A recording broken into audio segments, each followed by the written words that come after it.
je vais te montrer comment tracer ces supports et résistances, qu'est-ce qu'un support et résistance, pourquoi les tracer et comment les utiliser. On va voir ça dans d'autres vidéos. Le secret en fait c'est simple, hein, c'est seulement de tracer ces supports et résistances en wiki. On va voir ça sur mon écran tout de suite. Donc les niveaux de support et les niveaux de résistance sont ni plus ni moins que les niveaux de retournement. Alors pour ce qui est du support, nous sommes sur un niveau clé de retournement haussier, et pour ce qui est des résistances, nous sommes donc sur un niveau clé de retournement baissier. Vous avez donc les supports majeurs ainsi que les résistances majeures. Alors ce sont bien entendu les supports et résistances les plus forts, les plus anciens dans le temps. Souvent ces supports ou résistances vont se trouver sur des niveaux ronds, donc des chiffres ronds, ce qui est assez important à noter. Donc les résistances majeures et les supports majeurs se situent souvent sur les extrémités des figures et à l'intérieur, donc dans les mouvements plus petits, à l'intérieur de cette figure, vous allez avoir tout simplement les supports mineurs et les résistances mineures.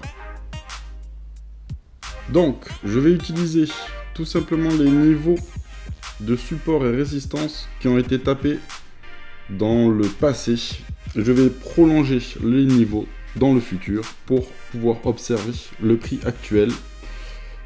Donc tout simplement la réaction du prix, si il va traverser l'ancien niveau de résistance qui devient support pour partir à la baisse, ou s'il va servir de support et le prix va donc rebondir à la hausse pour aller chercher les niveaux de résistance supérieurs, ou bien entendu traverser le niveau pour aller chercher les niveaux de support inférieurs. Prenons note que donc les supports et résistances sont ni plus ni moins que les changements d'avis d'acheteur ou vendeur. Par exemple, pour ce qui est donc des supports, c'est tout simplement que les vendeurs commencent à hésiter et changer d'avis et commencent à acheter. Et pareil pour donc les résistances, ce sont tout simplement les acheteurs qui commencent à hésiter et à changer d'avis et ils commencent à vendre, ce qui va donc avoir une influence sur la courbe directement. Nous voici sur ma plateforme MT4, donc directement sur le graphique. Alors, pour tout simplement avoir les plus forts supports et résistances les plus pertinents, on va se situer tout simplement sur l'échelle de temps weekly. Donc on va se mettre sur notre échelle de temps, notre time frame en weekly, et on va donc tracer le support majeur de la tendance générale et on va tracer la résistance majeure de la tendance générale. Voilà. Ensuite, on va tout simplement tracer tous les supports et résistances mineurs qui se trouvent entre ces deux supports et résistances majeures. A tout de suite.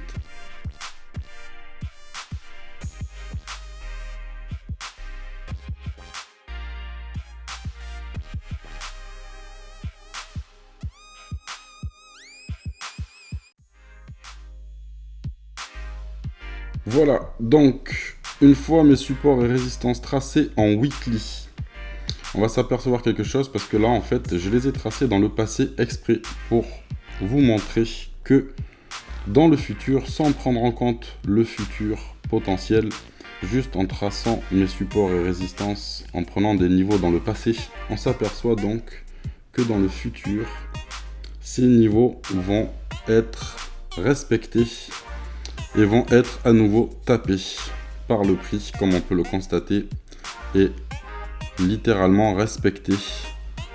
Donc, ou ça va servir de rebond, ou ça va servir d'hésitation pour ensuite traverser finalement le support. Donc les supports peuvent se transformer en résistances, les résistances peuvent se transformer en supports. Dans tous les cas, ce que je voulais vous montrer, c'est la pertinence de tracer ces supports et résistances, puisque dans le futur, il y a de fortes probabilités pour que le prix respecte ces niveaux.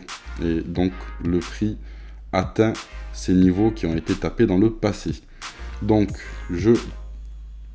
j'informe que ces supports et résistances ne doivent pas être pris en compte uniquement pour prendre des décisions d'achat ou de vente, mais ce sont des compléments d'analyse technique.